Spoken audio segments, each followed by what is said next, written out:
हरे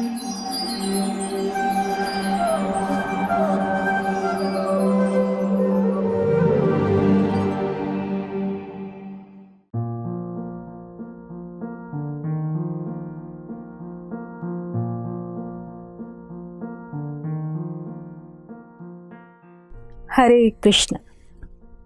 भारत में शहीद दिवस अलग अलग कई दिनों में मनाते हैं, लेकिन मुख्य रूप से देश में 2 शहीद दिवस को ही ज्यादा जाना जाता है।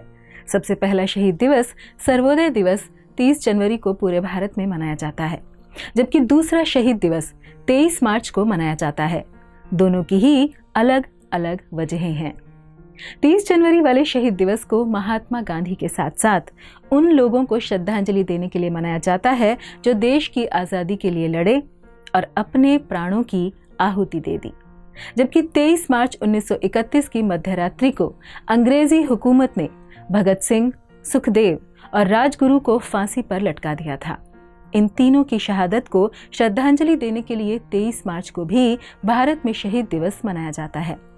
इस प्रकार यह शहीद दिवस न केवल देश के प्रति सम्मान और हिंदुस्तानी होने के गौरव का अनुभव कराता है, बल्कि वीर सपूतों के बलिदान को भीगे मन से श्रद्धांजलि अर्पण करता है। इन शहीदों की देशभक्ति एक विचार के लिए अपना जीवन कुर्बान कर देती है। उन अमर क्रांतिकारियों के बारे में हम जैसे आम मनुष्य की वैचारिक टिप्पणी का कोई अर्थ नहीं है। उनके उज्जवल चरित्रों को बस याद किया जा सकता है कि ऐसे मानव भी इस दुनिया में हुए हैं कि जिनके आचरण किंवदंती हैं। भगत सिंह ने अपने अति संक्षिप्त जीवन में वैचारिक क्रांति की जो मशाल जलाई, उनके बाद अब शायद ही किसी के लिए यह संभव हो सके। 8 अप्रैल सन 1929 को नेशनल असेंबली में बम फेंकने के मामले में भगत सिंह को गिरफ्तार कर दिल्ली में जेल में डाल दिया गया था। बम फेंकने के बाद भगत सिंह द्वारा फेंके गए पर्चों में यह लिखा था कि आदमी को मारा जा सकता है, उसके विचार को नहीं। बड़े साम्राज्यों का पतन हो जाता है, लेकिन विचार हमेशा जीवित रहते हैं और बहरे हो चुके लोगों को सुनाने के लिए ऊंची आवाज बहुत जरूरी है।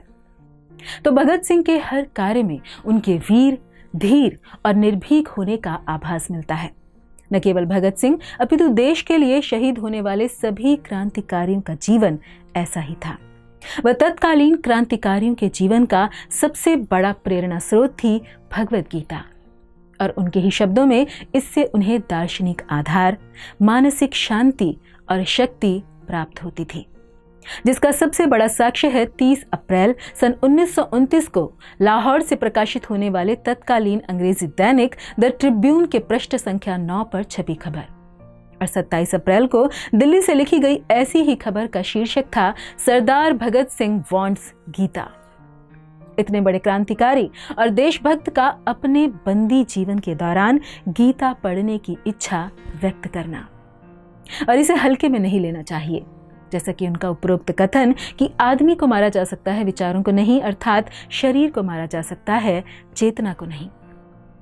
श्रीमद् भगवद गीता में उल्लिखित है, नयनम छिन्दन्ति शस्त्राणि नयनम दहति पावकः न चैनम क्लेदयन्त्यापो न शोषयति मारुतः। अर्थ है कि इस आत्मा को शस्त्र नहीं काट सकते, इसको आग नहीं जला सकती, इसको जल नहीं गला सकता और वायु इसे सुखा नहीं सकती। अर्थात ये शरीर जो पंचभूतों से बना है नाशवान है, परंतु इसमें रहने वाली आत्मा भगवान का अंश है, शाश्वत है, और इसीलिए आत्मा को और इसके विचारों को कोई भी छू नहीं सकता।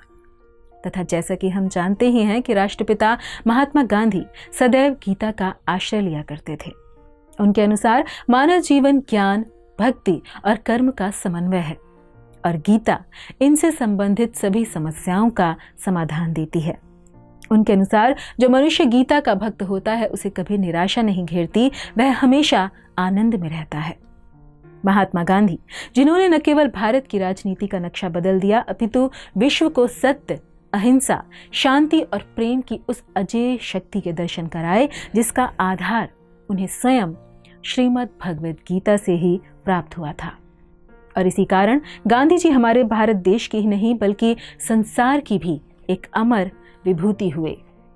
तो इस शहीद दिवस पर आइए इन महान देशभक्तों को, अमर शहीद जवानों को याद करें व इन्हें श्रद्धांजलि अर्पण करने के साथ साथ इनके जीवन को महान व प्रेरणीय बनाने वाले विचारों के लिए अवलंबन लें श्रीमद् भगवद गीता का।